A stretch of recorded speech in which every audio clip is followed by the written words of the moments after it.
ओम नमः शिवाय सभी को। कैसे हैं आप सब? मुझे उम्मीद है आप सब खुश होंगे और दोस्तों खुश होने भी चाहिए। कैसे हैं आप? मैं आपसे बात कर रहा हूँ। कैसी हो आप? ठीक हो? तो जिस तरह से हमारे बाबा भोलेनाथ से हमें बहुत कुछ सीखने को मिलता है, डेफ़िनेटली हमें से हम सबको सीखना चाहिए। हमारे बाबा भोलेनाथ ने किस तरह से दूसरों के लिए, किस तरह से विष का जो है वो विषपान किया था और दूसरों की रक्षा के लिए, दूसरों को सीख देने के लिए, दूसरों की संरक्षण के लिए, उनकी सेफ्टी के लिए किस तरह से अपने आप को नीलकंठ बना लिया था। बाबा भोलेनाथ एक सिंपल साधारण तौर पर उनकी जीवन शैली रहती है और लेकिन फिर भी उनकी अंतरात्मा इतनी पवित्र और अंतरात्मा इतनी इतनी पवित्र, इतनी दयालु, इतने भोले हैं वो। तो उनसे हमें ये सब चीज़ें सीखनी चाहिए दोस्तों। आपकी बात एग्जैक्टली एब्सोल्युटली करेक्ट है।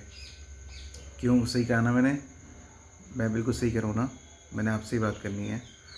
तो वही चीज़ है कि हमें हमेशा अपने अंदर इतने अच्छे गुणों का समावेश करना चाहिए, अपने अंदर इतनी अच्छी आदत को ग्रहण करना चाहिए, जैसे कि हमें बड़ों का सम्मान करना चाहिए। लड़कियां अक्सर एक परिवार से अपने दूसरे परिवार जाती हैं, ससुराल जाती हैं और बिल्कुल मैं आपकी बात से पूरी तरह से सहमत हूँ। जिस तरह से कहा जाता है कि लड़कियां जब एक परिवार से दूसरे परिवार की तरफ जाती हैं, तो उनको एडजस्ट करना पड़ता है, बहुत ज़्यादा एडजस्ट करने के बाद उस माहौल में ढलना पड़ता है, उस माहौल में अपने आप को ढालकर अच्छे से चीज़ों को देखना पड़ता है, समझना पड़ता है, अपने आप को प्रेज़ेंट करना होता है। तो बिल्कुल सत्य बात है कि जब हमारे बुज़ुर्ग जब बूढ़े हो जाते हैं, आई मीन थोड़े से एज के हो जाते हैं, तो उनके ऊपर ज़िम्मेदारियाँ होने के साथ-साथ उन्होंने अपने जीवन शैली में जो हमें सिखाया है, जिस तरह से उन्होंने अपने जीवन को जिया है, जिस तरह से उन्होंने हमें सिखाया है, उस तरह से हमें उनसे उनकी रिस्पेक्ट करनी चाहिए, क्योंकि हमारे बुज़ुर्ग ही हमारे भगवान होते हैं और उनकी रिस्पेक्ट करना अति आवश्यक होता है। क्योंकि जब हम छोटे होते हैं, हम गलतियाँ कर रहे होते हैं, तो वो हमारी सारी गलतियों को माफ़ करते हैं, हमें एक्सेप्ट करते हैं।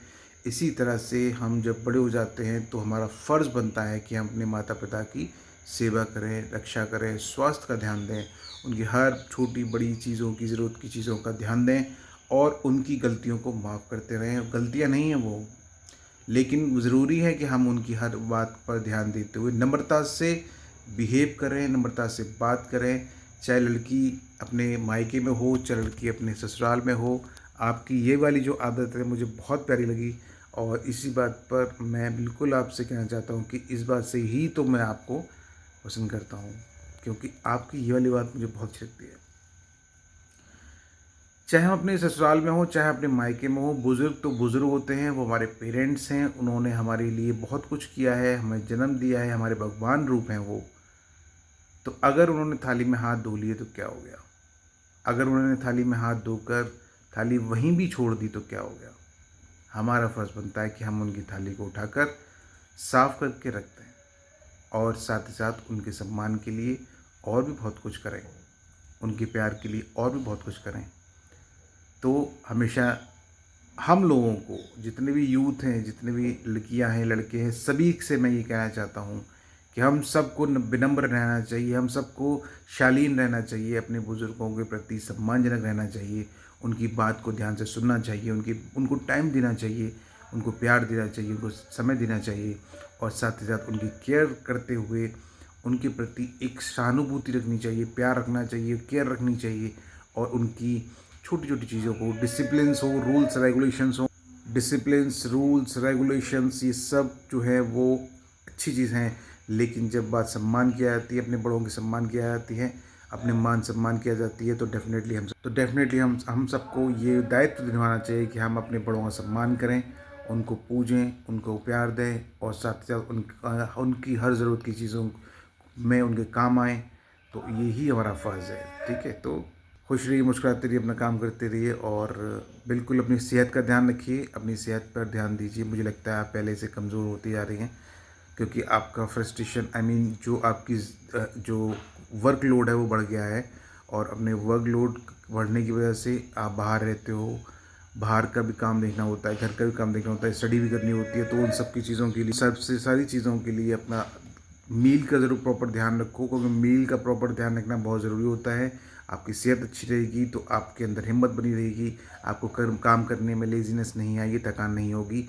तो अपने मील की प्रॉपर मील की तरफ भी ध्यान दो, प्रॉपर मील की तरफ ध्यान दो, ठीक है। और जो है इस समय में अपने स्टडी पर फोकस करते रहो। Time is very precious. हमें हमेशा अपने आने वाले जो एग्ज़ाम है उस पर ध्यान देना है, और बाकी सब चीज़ें सेकेंडरी हैं, क्योंकि वो सब चीज़ें एडजस्ट हो जाती हैं, सब चीज़ें ठीक हो जाती हैं। कोई भी चीज़ होती है वो ठीक हो जाती है, एडजस्ट हो जाती है, लेकिन जो एग्ज़ाम होता है वो हमारे लिए बहुत ज़्यादा इम्पॉर्टेंट होता है। तो उसको ज़्यादा इम्पोर्टेंस देकर अपने एग्ज़ाम के प्रति फोकस करें और अपनी सेहत पर ध्यान रखें, ठीक है।